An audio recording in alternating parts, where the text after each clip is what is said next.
Lektion 1: Unterhaltsame Angelabenteuer. Zusammen mit dir zu fischen macht sehr viel Spaß.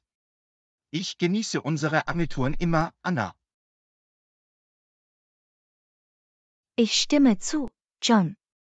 Es ist etwas Friedliches und Aufregendes, draußen auf dem Wasser zu sein und zu versuchen, Fische zu fangen. Es ist eine großartige Möglichkeit, sich mit der Natur zu verbinden und eine Pause von unserem geschäftigen Leben einzulegen. Außerdem ist es eine Gelegenheit, neue Fähigkeiten zu Absolut. erlernen. Ich habe so viel über verschiedene Fangtechniken und die Fischarten gelernt, die in diesen Gewässern leben. Apropos Fische, erinnerst du dich an den größten Fisch, den wir auf unserer letzten Reise gefangen haben? Es war eine ziemliche Herausforderung, ihn einzuholen. Oh ja, das war ein unvergesslicher Moment. Es hat gut gekämpft, aber wir haben es geschafft, es mit ins Boot zu holen. Der Adrenalinschub war unglaublich. Es sind diese Momente, die das Angeln so aufregend machen. Man weiß nie, was man fangen wird oder welchen Herausforderungen man begegnen wird. Das ist wahr. Das macht die Dinge unvorhersehbar und wir kommen immer wieder, um mehr zu erfahren. Ich kann unser nächstes Angelabenteuer kaum erwarten. Ich auch nicht. Ich habe gehört, dass es in der Nähe einen neuen Angelplatz gibt, der für seinen großen Barsch bekannt ist. Es wäre aufregend, dort unser Glück zu versuchen. Ich bin dabei. Die Erkundung neuer Angelplätze sorgt für ein gewisses Entdeckungsmoment und macht das gesamte Erlebnis noch angenehmer. Und vergessen wir nicht die Freude, Zeit miteinander zu verbringen. Angeln ermöglicht es uns, uns zu verbinden und bleibende Erinnerungen zu schaffen. Absolut, John. Es geht nicht nur darum, Fische zu fangen, es geht um die gemeinsamen Erfahrungen und die Geschichten, die wir zu erzählen haben. Hast du irgendwelche Lieblingserinnerungen an das Angeln, Anna? Ich bin gespannt, welche für dich herausstechen. Eine Erinnerung, die auffällt, ist, als wir nachts angeln gingen und sahen, wie sich die Sterne auf dem ruhigen Wasser spiegelten. Es war magisch. Ich erinnere mich an diese Nacht. Es war so friedlich und heiter. Die Natur hat eine Art, uns mit Ehrfurcht und Staunen zu erfüllen. In der Tat.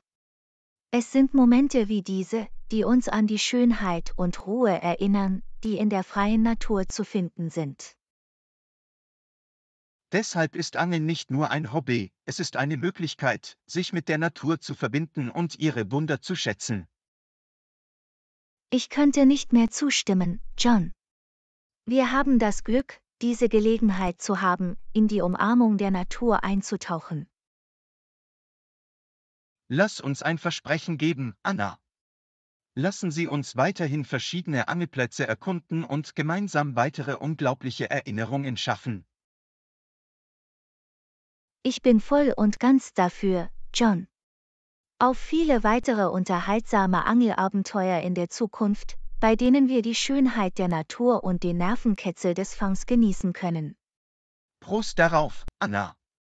Ich freue mich auf unseren nächsten Angelausflug und die neuen Erlebnisse, die uns erwarten. Lektion 2: Neue Orte erkunden. Ich habe gehört, dass in der Innenstadt ein neuer Markt eröffnet wurde. Es soll einzigartige und interessante Gegenstände geben. Sollen wir es uns morgen ansehen?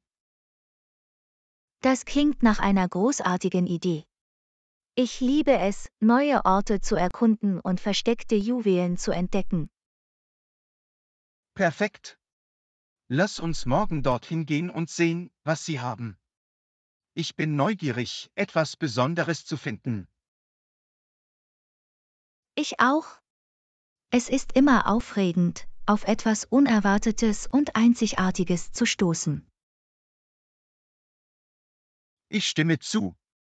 Der Nervenkitzel des Unbekannten verleiht dem ganzen Erlebnis einen Überraschungsmoment. Auf jeden Fall. Ich denke, es ist wichtig, neue Möglichkeiten zu nutzen und unsere Komfortzonen zu verlassen. Absolut. Das Ausprobieren neuer Dinge erweitert unseren Horizont und ermöglicht es uns, zu lernen und zu wachsen. Das ist wahr. Außerdem ist es eine großartige Möglichkeit, lokale Unternehmen und Handwerker zu unterstützen. Ja, indem wir diese Märkte erkunden, tragen wir zur Gemeinschaft bei und helfen ihnen, erfolgreich zu sein. Ich könnte nicht mehr zustimmen. Es ist eine Win-Win-Situation für alle Beteiligten. Also, sollen wir einen Plan machen? Um wie viel Uhr sollten wir uns morgen treffen, um auf den Markt zu gehen? Wie wäre es, wenn wir uns gegen 10 Uhr morgens treffen? Das sollte uns genügend Zeit zum Erkunden geben.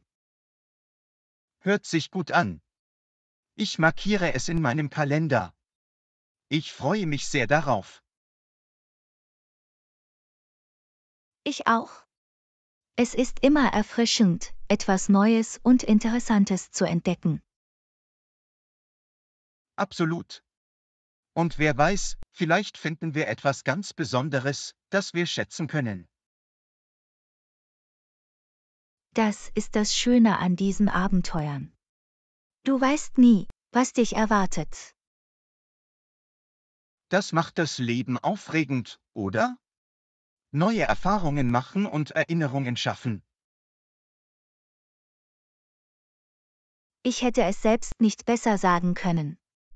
Machen wir morgen zu einem unvergesslichen Tag. Ich bin voll dabei. Morgen begeben wir uns auf eine Entdeckungs- und Genussreise. Ich kann es kaum erwarten. Es wird fantastisch. Wir sehen uns morgen. Wir sehen uns dann. Machen Sie sich bereit für einen unvergesslichen Erkundungstag. Lektion 3: Time Capsule Town. Ich habe kürzlich diese kleine Stadt in den Bergen besucht. Es war, als würde man in eine Zeitkapsel steigen.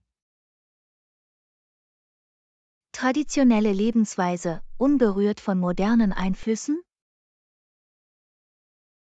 Genau. Die Häuser waren bezaubernd altmodisch und das Lebenstempo war so anders als in der Stadt. Das klingt faszinierend. Wie haben die Einheimischen auf Besucher von außen reagiert? Sie waren warm und gastfreundlich. Sie schienen wirklich glücklich zu sein, die Geschichte und Kultur ihrer Stadt zu teilen. Das ist wunderbar. Es ist immer etwas Besonderes, mit Einheimischen in Kontakt zu treten und aus ihren Erfahrungen zu lernen. Absolut. Ich hatte die Gelegenheit, traditionelle Gerichte zu probieren und Geschichten zu hören, die von Generation zu Generation weitergegeben wurden.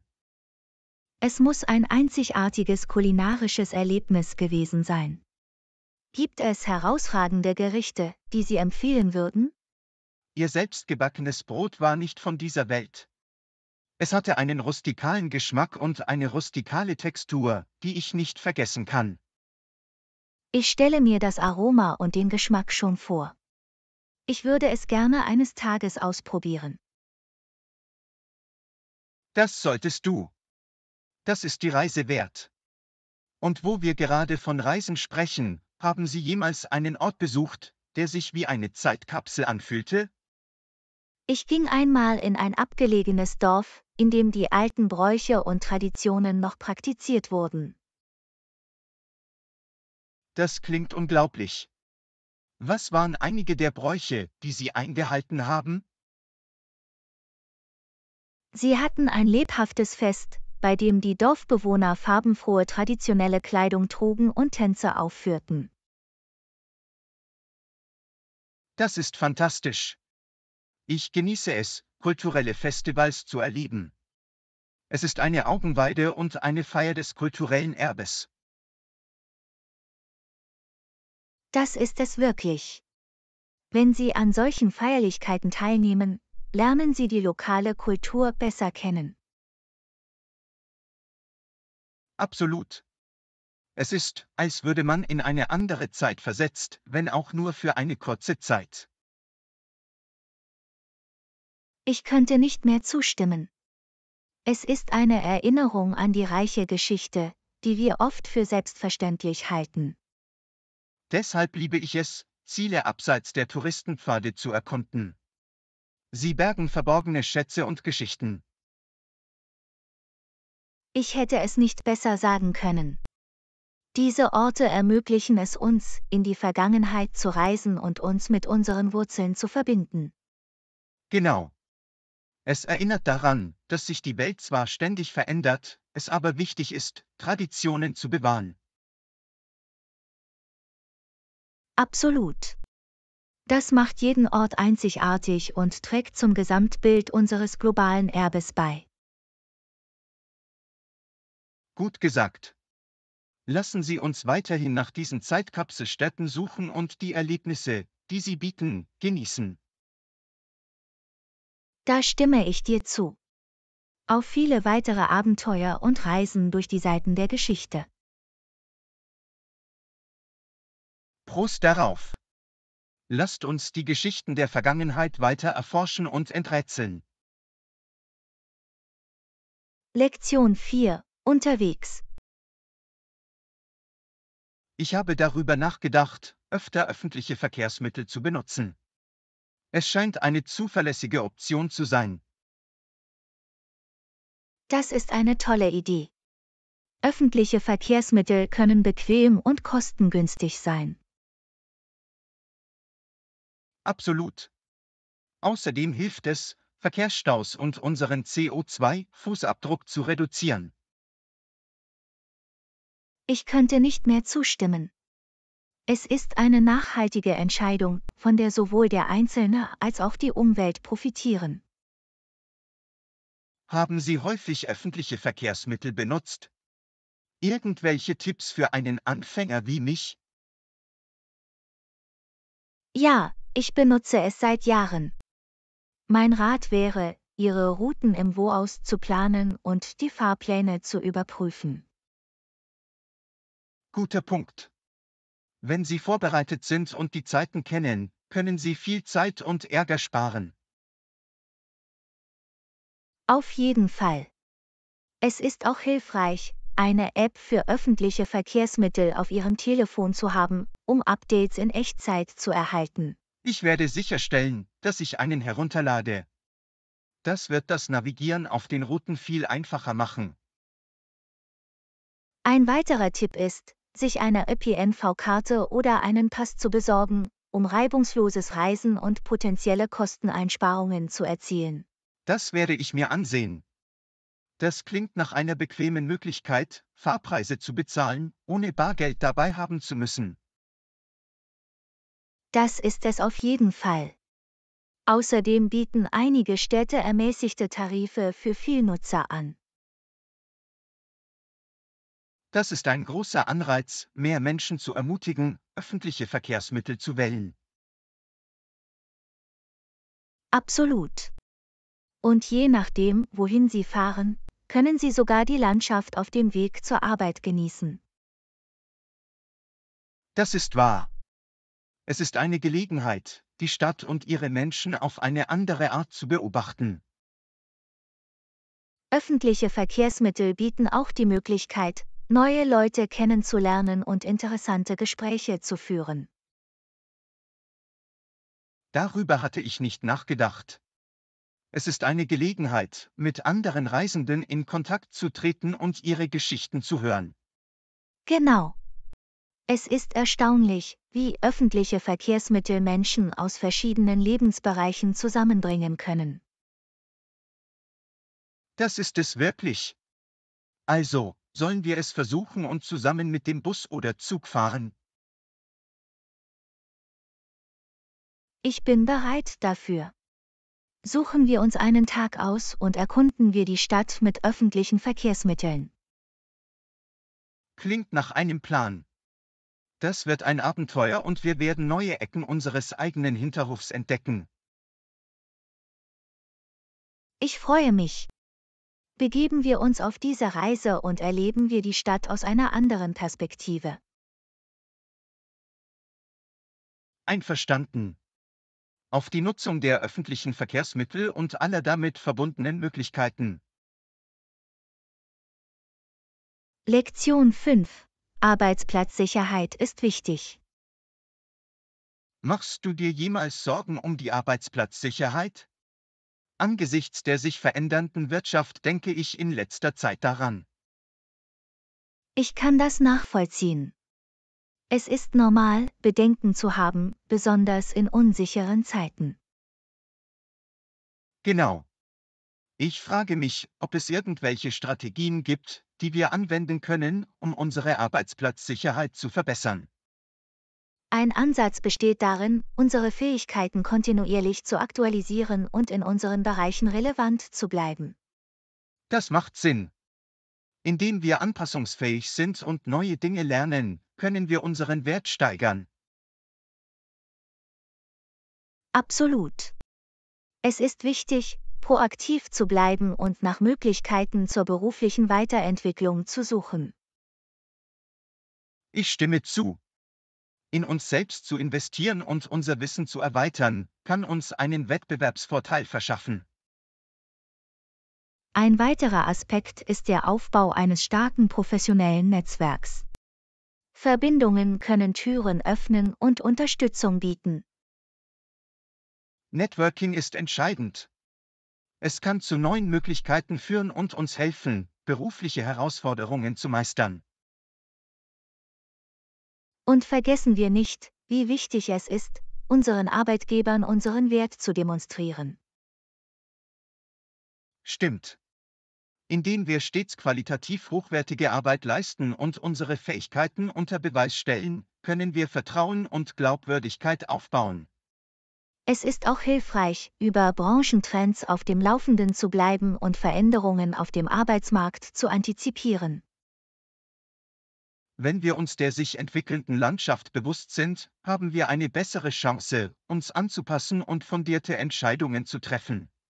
Darüber hinaus kann ein Backup-Plan oder die Erkundung von Nebenprojekten eine zusätzliche Sicherheitsebene bieten. Das ist ein gutes Argument. Die Diversifizierung unserer Fähigkeiten und Einkommensströme kann für mehr Stabilität sorgen. Schließlich können die Aufrechterhaltung einer positiven Denkweise und die Annahme von Herausforderungen als Wachstumschancen einen Unterschied machen. Absolut. Eine positive Einstellung und Belastbarkeit helfen uns, Unsicherheiten mit Zuversicht zu bewältigen. Obwohl die Arbeitsplatzsicherheit ein Problem sein kann, gibt es Maßnahmen, die wir ergreifen können, um uns selbst zu stärken. Das ist wahr. Indem wir proaktiv sind und kontinuierlich wachsen, können wir uns für den Erfolg positionieren. Genau. Konzentrieren wir uns auf das, was wir kontrollieren können, und Maßnahmen ergreifen, die unseren beruflichen Werdegang verbessern. Einverstanden. Es geht darum, die Herausforderungen anzunehmen und eine sichere und erfüllende Karriere aufzubauen. Lektion 6. Die Magie des Einkaufszentrums. Normalerweise gehe ich gerne ins Einkaufszentrum. Sie haben so viele Produkte zur Auswahl. Ich stimme zu. Einkaufszentren können eine zentrale Anlaufstelle zum Einkaufen, Unterhalten und Essen sein. Auf jeden Fall. Es ist praktisch, alles an einem Ort zu haben, besonders wenn ich nach bestimmten Artikeln suche.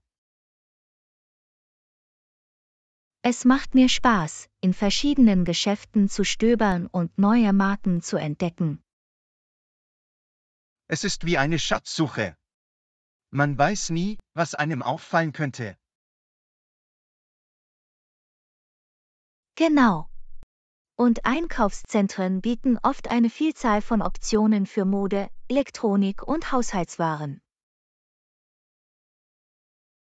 Das ist wahr. Ich schätze es, eine große Auswahl zu haben, egal ob ich Kleidung oder Gadgets kaufe.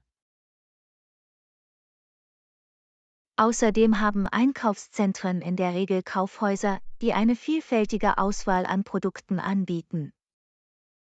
Es ist schön, mehrere Marken unter einem Dach zu haben. Das spart Zeit und erleichtert das Vergleichen von Einkäufen.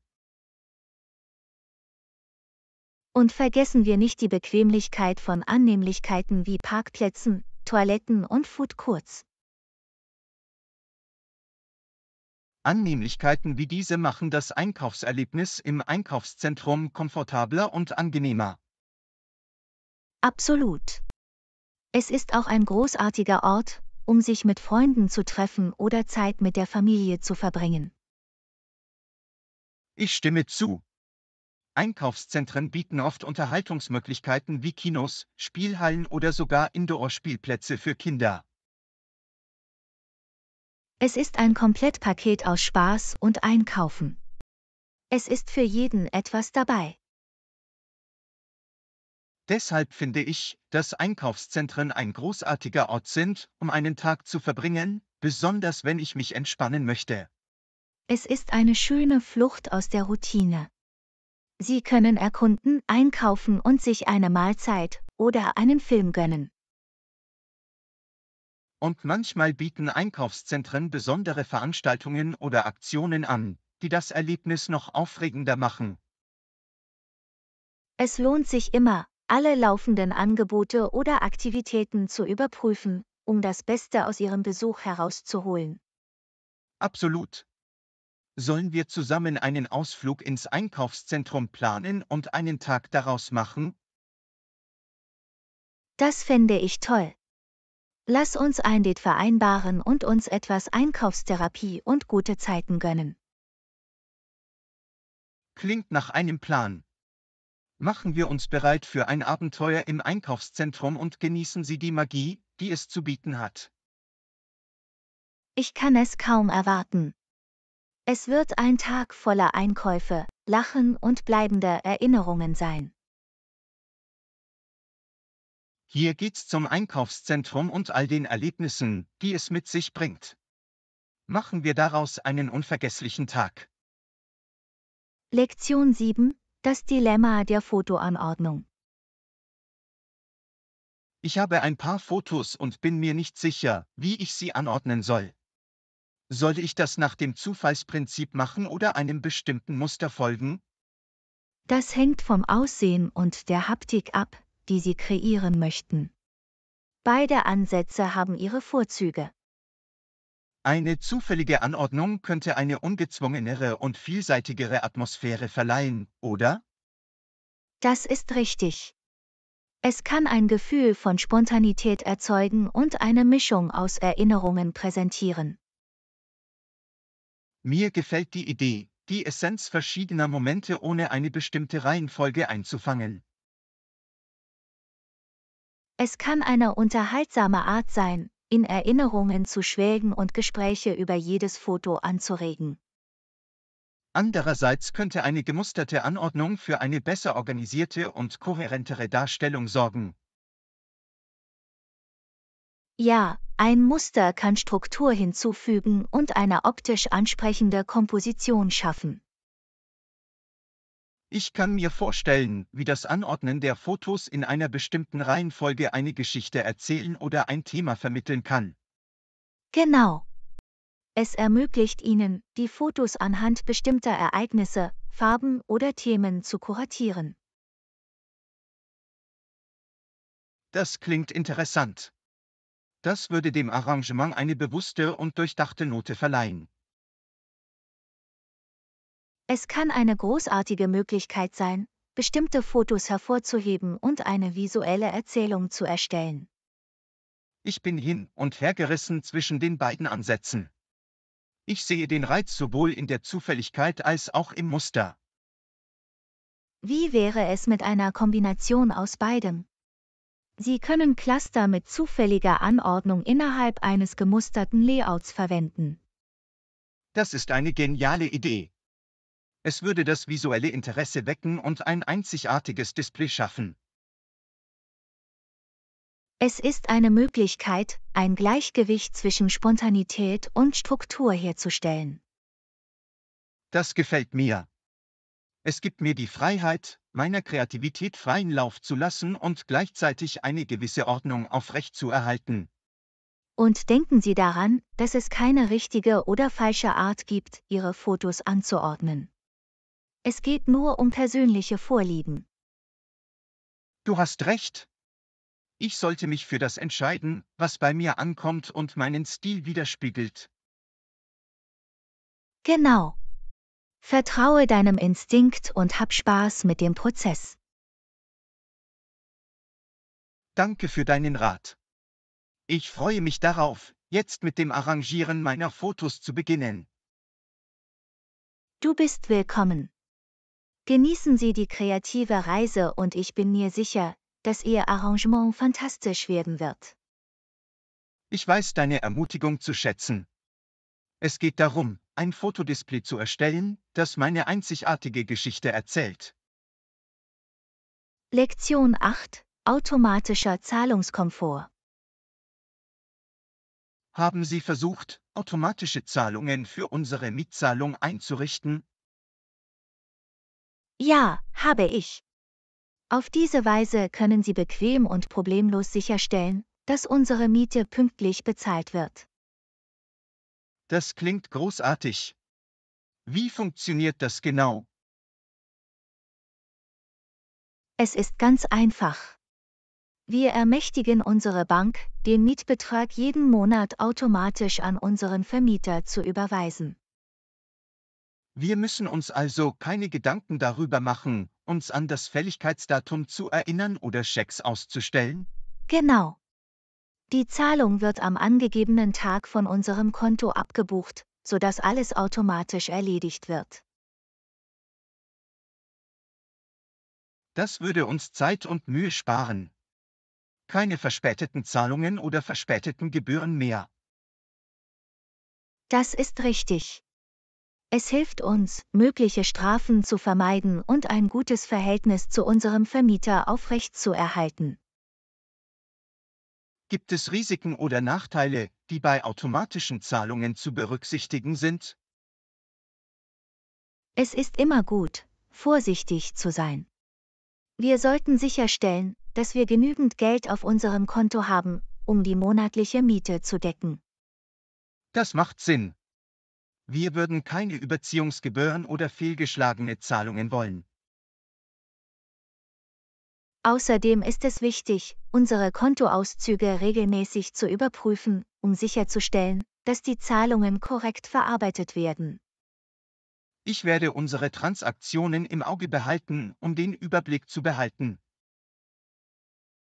Eine weitere zu berücksichtigende Sache ist, dass wir die automatische Zahlung entsprechend aktualisieren sollten, wenn sich der Mietbetrag oder die Zahlungsbedingungen ändern.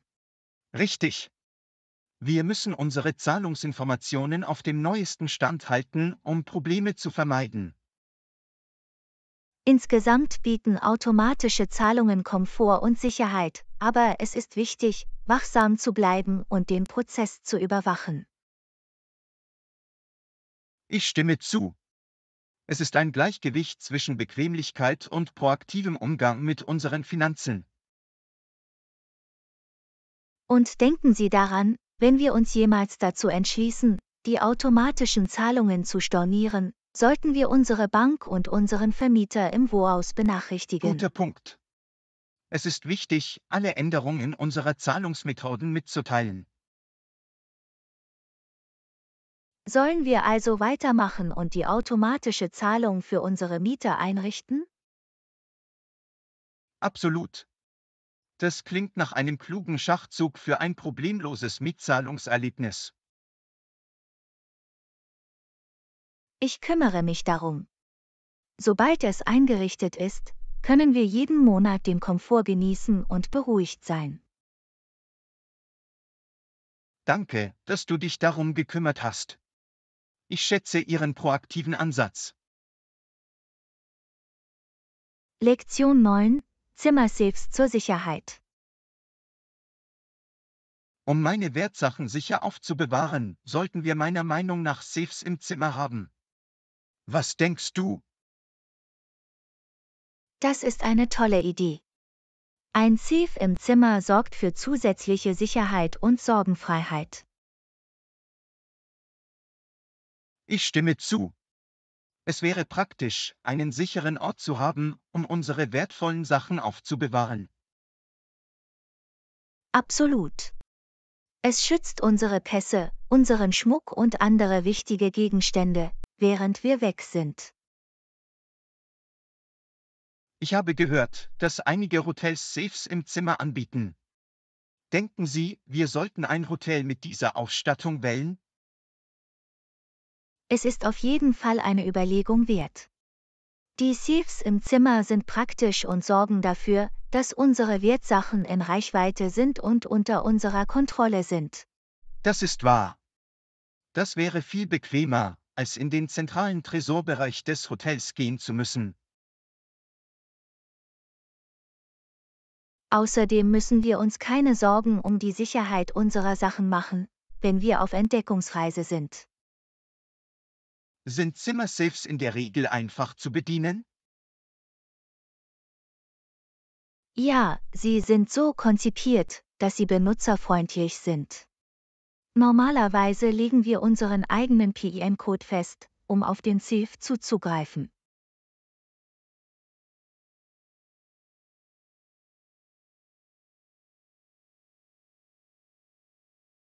Absolut.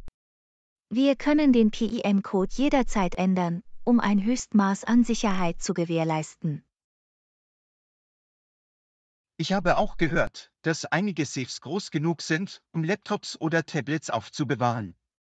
Das wäre nützlich für uns. Das ist ein großartiges Feature. Es ist wichtig, die Größenangaben des Safes zu überprüfen, bevor Sie ein Hotel buchen. Ich werde dafür sorgen, dass ich das mache. Es wäre praktisch, auch für unsere Elektronik einen sicheren Ort zu haben. Auf jeden Fall. Es ist wichtig, unsere Geräte zu schützen, besonders wenn wir an einem neuen Ort bleiben. Denken Sie, wir sollten das Hotelpersonal informieren, wenn wir Probleme mit dem Safe haben?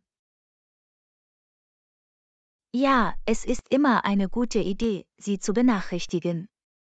Sie können uns entweder bei der Behebung des Problems helfen oder eine alternative Lösung anbieten.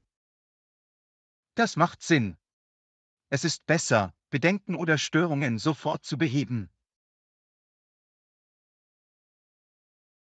Und denken Sie daran, dass es wichtig ist, unseren PIN-Code vertraulich zu behandeln und nicht an Dritte weiterzugeben. Richtig.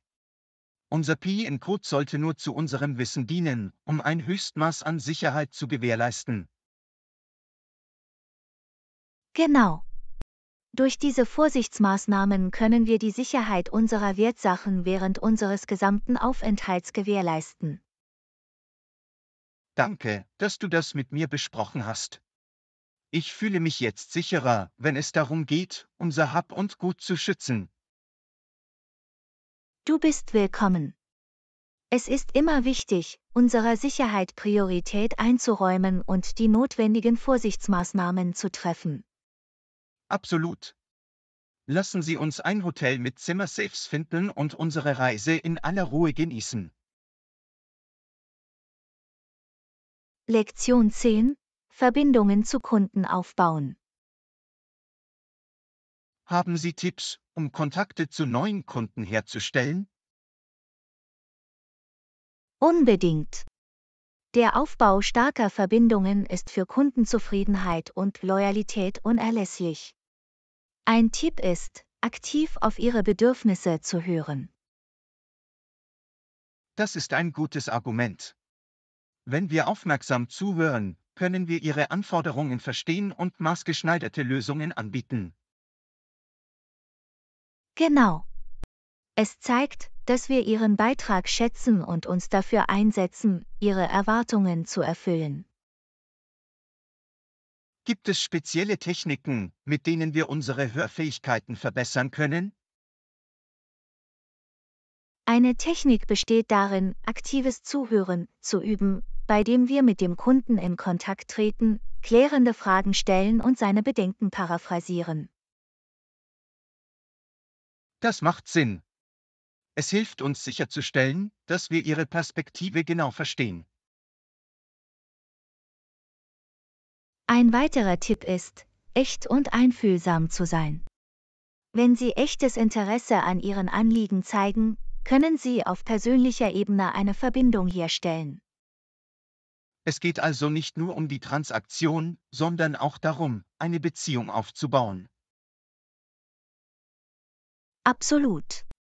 Kunden schätzen Unternehmen, die über den bloßen Verkauf von Produkten oder Dienstleistungen hinausgehen. Wie wäre es mit nonverbalen Hinweisen? Spielen sie eine Rolle beim Aufbau von Verbindungen? Nonverbale Hinweise sind entscheidend. Die Aufrechterhaltung des Augenkontakts, die Verwendung einer offenen Körpersprache und ein Lächeln können dazu beitragen, eine positive Atmosphäre zu schaffen und eine Beziehung Das ist aufzubauen. interessant. Nonverbale Hinweise können Wärme und Zugänglichkeit vermitteln. Auf jeden Fall. Es ist wichtig, dass sich die Kunden bei Interaktionen wohl und geschätzt fühlen. Gibt es irgendwelche Folgemaßnahmen, die wir nach der Kontaktaufnahme mit einem neuen Kunden ergreifen sollten? Nachverfolgung ist unerlässlich. Das Senden einer personalisierten E-Mail oder ein kurzer Telefonanruf, um Ihre Zufriedenheit zu überprüfen, zeigt, dass uns Ihre Erfahrung wichtig ist. Das ist eine wohlüberlegte Geste. Es hilft, die Verbindung aufrechtzuerhalten und alle Bedenken nach dem Kauf auszuräumen. Absolut. Es bietet auch die Möglichkeit, Feedback zu sammeln und unsere Produkte oder Dienstleistungen zu verbessern. Der Aufbau von Verbindungen scheint ein fortlaufender Prozess zu sein. Wie können wir die Beziehung weiter pflegen? Regelmäßige Kommunikation ist der Schlüssel. Das Versenden von Newslettern, Updates oder exklusiven Angeboten kann die Kunden binden und sie an unsere Marke erinnern. Das ist eine großartige Möglichkeit, in Verbindung zu bleiben und Loyalität zu fördern. Darüber hinaus bieten Social-Media-Plattformen die Möglichkeit, mit Kunden in Kontakt zu treten, auf ihre Kommentare zu antworten und unsere Markenpersönlichkeit zu präsentieren. Daher ist es wichtig, digitale Kanäle zu nutzen, um unsere Verbindungen zu stärken. Ja, die digitale Landschaft bietet verschiedene Möglichkeiten, um mit Kunden in Kontakt zu treten und Beziehungen zu ihnen aufzubauen. Vielen Dank, dass Sie diese wertvollen Tipps geteilt haben. Ich freue mich darauf, sie in die Praxis umzusetzen. Du bist willkommen. Der Aufbau von Verbindungen ist unerlässlich, und durch die Umsetzung dieser Strategien können wir dauerhafte Beziehungen zu unseren Kunden aufbauen. Ich stimme voll und ganz zu. Auf erfolgreiche Verbindungen und langfristige Kundenzufriedenheit. Lektion 11: Hausgemachtes Sushi-Abenteuer. Haben Sie jemals versucht, hausgemachtes Sushi zuzubereiten? Ja, habe ich. Es ist ein lustiges und köstliches kulinarisches Abenteuer. Möchtest du es ausprobieren? Unbedingt. Ich war schon immer neugierig darauf, Sushi zu Hause zuzubereiten. Wo sollen wir anfangen? Zuerst müssen wir die notwendigen Zutaten sammeln. Wir brauchen Sushi-Reis, Nori-Algen, frischen Fisch oder Gemüse und Sojasauce. Klingt einfach genug. Wie kochen wir den Sushi-Reis? Um Sushi-Reis zuzubereiten, spülen Sie ihn unter kaltem Wasser ab, bis das Wasser klar ist. Kochen Sie es dann gemäß den Anweisungen in der Packung. Daher ist es wichtig, den Reis abzuspülen, um überschüssige Stärke zu entfernen. Ich hab's. Nachdem wir den Reis gekocht haben, müssen wir ihn mit Reiseessig, Zucker und Salz würzen. Dies verleiht ihm den ausgeprägten Sushi-Geschmack. Das ist interessant. Das Gewürz verleiht Sushi seinen einzigartigen Geschmack. Ja, es verleiht dem Reis einen würzigen und leicht süßen Geschmack. Lassen Sie uns nun mit der Zubereitung der Füllungen fortfahren. Was sind einige beliebte Füllungen für Sushi? Es gibt unendlich viele Möglichkeiten. Zu den üblichen Füllungen gehören frischer Fisch wie Lachs oder Thunfisch, Gurke, Avocado und sogar gekochte Garnelen. Das klingt köstlich. Gibt es spezielle Techniken, um das Sushi zu rollen? Das Rollen von Sushi erfordert Übung, ist aber nicht allzu schwierig. Legen Sie ein Blatt Nori auf eine Bambus-Sushi-Matte, verteilen Sie eine dünne Schicht Reis, fügen Sie die Füllungen hinzu und rollen Sie sie fest. Ich kann mir vorstellen, dass es ein paar Versuche braucht, um die Rolltechnik zu perfektionieren. Absolut. Es geht darum, beim Rollen die richtige Balance zwischen Straffheit und Sanftheit zu finden. Wie schneiden wir das Sushi, wenn wir es gerollt haben, in mundgerechte Stücke? Verwenden Sie ein scharfes Messer und befeuchten Sie es vor jedem Schnitt mit Wasser. Das verhindert, dass der Reis klebt und sorgt für saubere Scheiben. Das ist ein kluger Tipp. Ich achte darauf, das Messer bei jedem Schnitt nass zu machen. Zum Schluss das Sushi mit Sojasauce und Wasabi zum Dippen servieren. Es fügt eine zusätzliche Geschmacksschicht hinzu. Ich liebe die Kombination aus Sojasauce und Wasabi. Es verleiht dem Sushi einen schönen Kick. Das tut es auf jeden Fall. Jetzt sind wir bereit, unsere hausgemachte Sushi-Kreation zu genießen. Danke, dass du mich durch den Prozess geführt hast. Ich freue mich darauf, zu Hause Sushi zuzubereiten. Du bist willkommen. Ich bin sicher, Sie werden die Erfahrung genießen. Hausgemachtes Sushi ist sowohl köstlich als auch sättigend. Ich kann es kaum erwarten, es auszuprobieren. Auf unser Abenteuer bei der Sushi-Zubereitung. Lektion 12: Roadtrip-Abenteuer. Wie wäre es, wenn wir einen spontanen Roadtrip machen und vor Einbruch der Dunkelheit in eine andere Stadt fahren? Das klingt nach einer aufregenden Idee.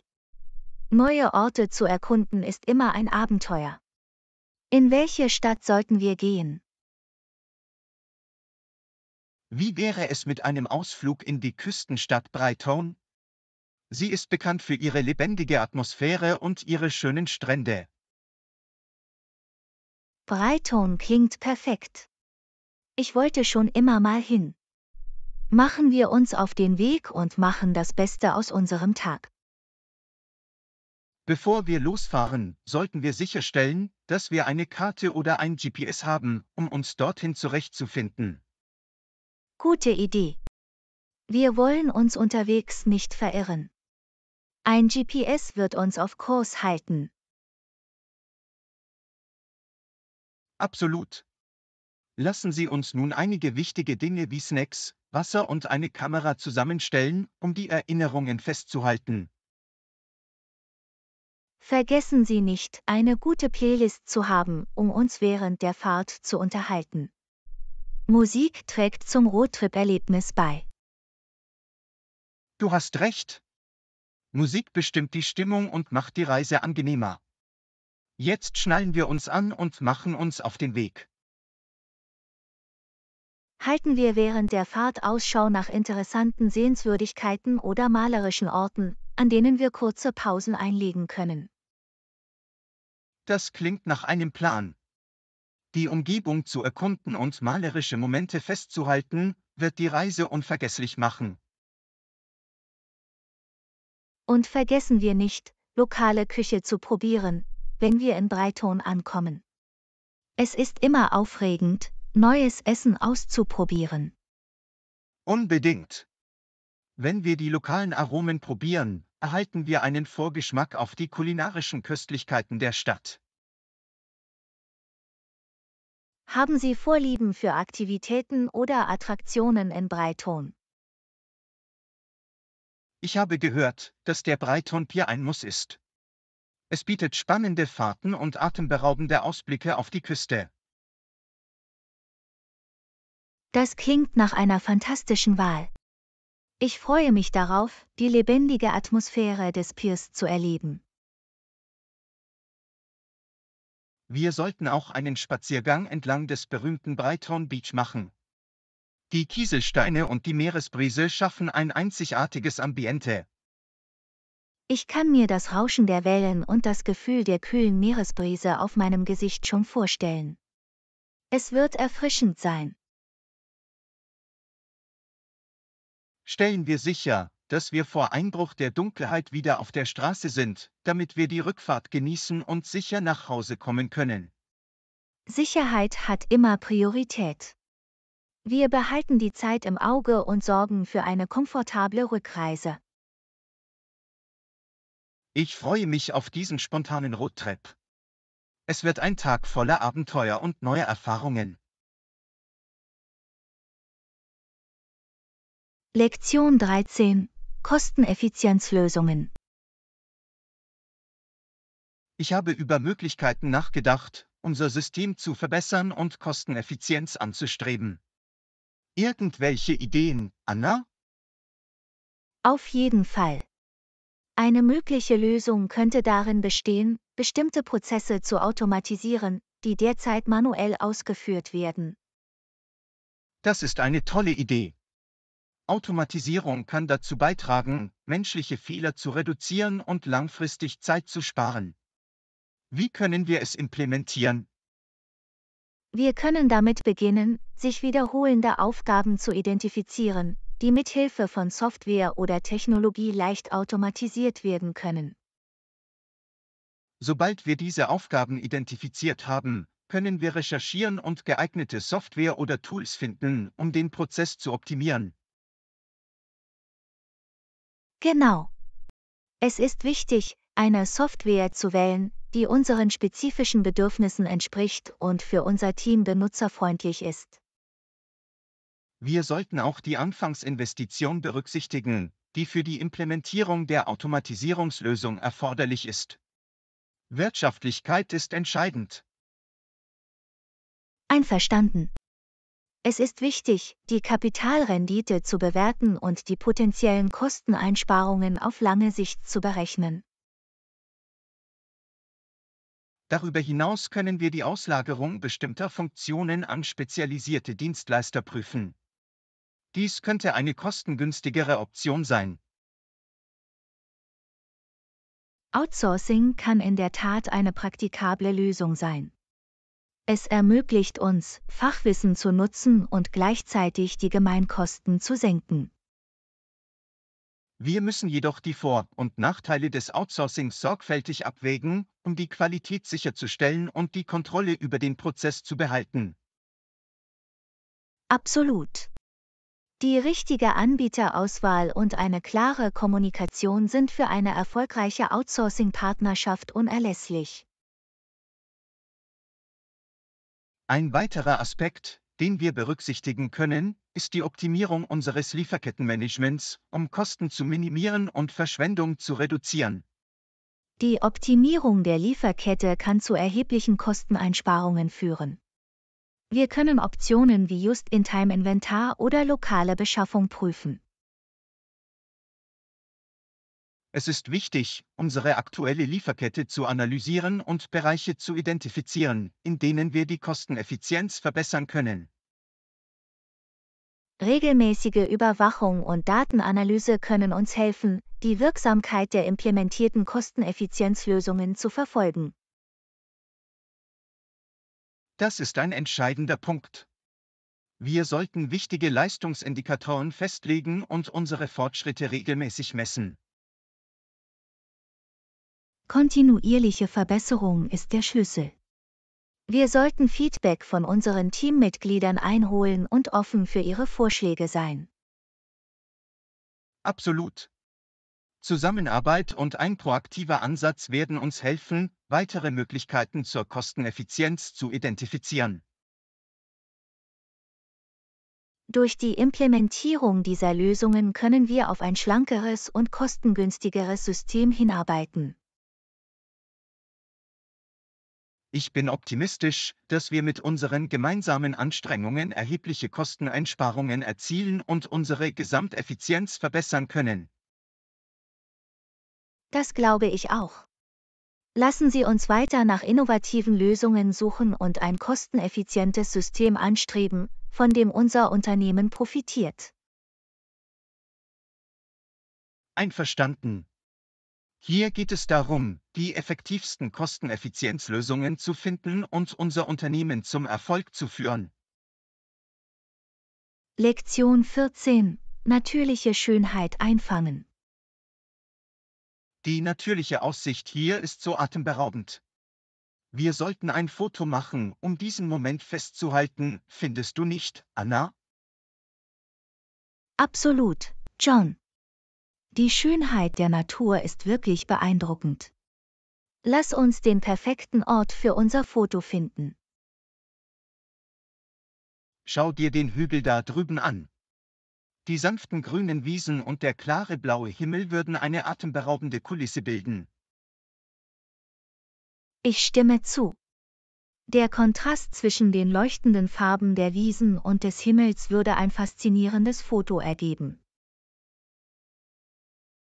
Positionieren wir uns auf der Spitze des Hügels, um eine Weitwinkelaufnahme der gesamten Landschaft zu machen. Es wird die Weite der Natur betonen. Gute Idee, John. Weitwinkelaufnahmen vermitteln oft ein Gefühl von Größe und Pracht, was perfekt ist, um die Schönheit der Natur einzufangen. Bevor wir das Foto aufnehmen, passen wir die Kameraeinstellungen an, um sicherzustellen, dass die Farben lebendig und die Details scharf sind. Absolut. Wir möchten sicherstellen, dass das Foto die natürliche Schönheit, die wir erleben, genau wiedergibt. Lassen Sie uns nun einen guten Winkel finden und natürlich posieren. Vergessen wir nicht zu lächeln und den Moment beim Fotografieren zu genießen. Natürliche Posen und ein echtes Lächeln machen das Foto authentischer und spiegeln die Freude wider, die wir an dieser wunderschönen Umgebung empfinden. Ich stelle den Timer an der Kamera ein, damit wir beide zusammen auf dem Foto sein können. Lasst uns nah beieinander stehen und eine warme, freundliche Atmosphäre schaffen. Das klingt perfekt, John. Wir beide auf dem Foto zu haben, wird als wunderbare Erinnerung an diese unglaubliche natürliche Aussicht dienen. In Ordnung, der Timer ist eingestellt. Machen wir uns bereit. 3, 2, 1. Lächeln. Klicken Sie auf Verstanden. Das Foto sieht toll aus, John. Die natürliche Schönheit kommt wirklich zum Vorschein. Ich freue mich, dass wir diesen Moment festhalten konnten. Lassen Sie uns nun noch ein paar Fotos aus verschiedenen Blickwinkeln aufnehmen, um Abwechslung zu schaffen. Tolle Idee, John. Wenn wir verschiedene Perspektiven erkunden, erhalten wir eine Reihe von Fotos, die die Schönheit dieser natürlichen Aussicht zeigen. Versuchen wir auch, einige Nahaufnahmen der Blumen und Pflanzen zu machen. Ihre komplizierten Details werden unserer Fotosammlung Tiefe verleihen. Exzellenter Vorschlag, John. Makrofotografie kann die verborgene Schönheit in den kleinsten Kreationen der Natur enthüllen. Halten wir bei der weiteren Erkundung Ausschau nach anderen natürlichen Elementen wie Wasserfällen oder Wildtieren, die wir in unsere Fotos aufnehmen können. Die Einbeziehung dieser Elemente wird ein Gefühl von Dynamik erzeugen und unsere Fotosammlung vielfältiger und faszinierender machen. Die Natur bietet eine unglaubliche Leinwand für die Fotografie. Machen wir das Beste aus dieser Gelegenheit und fangen wir ihre Wunder ein. Ich könnte nicht mehr zustimmen, John. Die Schönheit der Natur ist ein Geschenk, und durch die Fotografie können wir sie mit anderen teilen und sie dazu inspirieren, sie auch zu schätzen. Lassen Sie uns unsere Erkundung fortsetzen und die natürliche Schönheit, die uns umgibt, festhalten. Jedes Foto erzählt eine einzigartige Geschichte. Absolut, John. Mit jedem Klick auf die Kamera erstellen wir eine visuelle Erzählung, die die Wunder der Natur feiert. Auf endlose Abenteuer und auf das Festhalten der Magie der Natur mit unseren Fotos. Lektion 15: Kalorientracking und personalisierte Empfehlungen. Ich habe meine Kalorienaufnahme verfolgt und dabei einige interessante Muster festgestellt. Ich melde mich bald mit deinen persönlichen Empfehlungen zurück, Anna. Das ist faszinierend, John. Ich bin gespannt, was die Daten über meine Essgewohnheiten aussagen. Freue mich schon drauf. In Ordnung, Anna, hier sind deine personalisierten Empfehlungen, die auf deiner Kalorienaufnahme basieren. Versuchen Sie zunächst, mehr Obst und Gemüse in Ihre Mahlzeiten aufzunehmen. Das ist ein toller Vorschlag, John. Ich mag Obst und Gemüse, und sie liefern wichtige Nährstoffe und sind gleichzeitig kalorienarm. Absolut. Sie können Ihnen helfen, sich zufriedener zu fühlen und bieten eine gesündere Alternative zu kalorienreichen Snacks. Ich werde sicherstellen, dass ich mich bei meinem nächsten Einkaufsbummel mit frischen Produkten eindecken kann. Welche anderen Empfehlungen hast du, John? Eine weitere Empfehlung ist, auf die Portionsgrößen zu achten. Achten Sie auf die empfohlenen Portionsgrößen und versuchen Sie, diese nicht zu überschreiten. Die Portionskontrolle ist entscheidend. Es ist leicht, zu viel zu essen, ohne es zu merken. Ich werde anfangen, mehr auf meine Portionen zu achten. Das ist eine kluge Entscheidung, Anna. Es ist auch hilfreich, auf die Hunger- und Sättigungshinweise Ihres Körpers zu hören, um unnötigen Kalorienverbrauch zu vermeiden. Ich stimme zu, John. Manchmal essen wir eher aus Gewohnheit oder aus emotionalen Gründen als aus echtem Hunger. Ich werde daran arbeiten, mir dessen bewusster zu werden. Erwägen Sie außerdem, mehr magere Proteine in Ihre Mahlzeiten aufzunehmen. Sie können Ihnen helfen, sich satt zu fühlen und das Muskelwachstum und die Muskelreparatur unterstützen. Magere Proteine sind eine ausgezeichnete Wahl. Für eine ausgewogene Ernährung füge ich meinen Mahlzeiten Optionen wie Hühnchen, Fisch und Hülsenfrüchte hinzu. Das ist ein toller Plan, Anna. Versuchen Sie abschließend, die Aufnahme zuckerhaltiger Getränke zu begrenzen und entscheiden Sie sich stattdessen für Wasser oder ungesüßte Getränke. Es ist eine gute Idee, weniger zuckerhaltige Getränke zu sich zu nehmen. Wasser ist erfrischend und kalorienfrei, was es zur gesündesten Wahl macht. Absolut. Flüssigkeitszufuhr ist für das allgemeine Wohlbefinden unerlässlich. Denken Sie daran, dass diese Empfehlungen speziell auf Ihre Bedürfnisse zugeschnitten sind, Anna.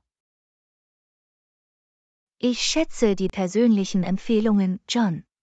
Es ist hilfreich, eine Anleitung zu haben, wie ich auf der Grundlage meiner Kalorienaufnahme gesündere Entscheidungen treffen kann. Ich freue mich, dass du sie hilfreich findest, Anna. Denken Sie daran, es geht nicht um strenge Diäten, sondern um nachhaltige Änderungen des Lebensstils. Du hast recht, John. Es ist wichtig, ein Gleichgewicht herzustellen und den Weg zu einem gesünderen Lebensstil zu genießen. Genau. Indem Sie im Laufe der Zeit kleine Änderungen vornehmen, können Sie langfristige Erfolge erzielen und Ihre allgemeine Gesundheit und Ihr Wohlbefinden verbessern. Ich bin motiviert, mit der Umsetzung dieser Empfehlungen zu beginnen und positive Veränderungen in meiner Gesundheit zu beobachten. Danke, John. Du bist willkommen, Anna. Ich bin hier, um Sie auf Ihrem Weg zu einem gesünderen Ich zu unterstützen. Bleiben wir engagiert und machen wir gemeinsam Fortschritte.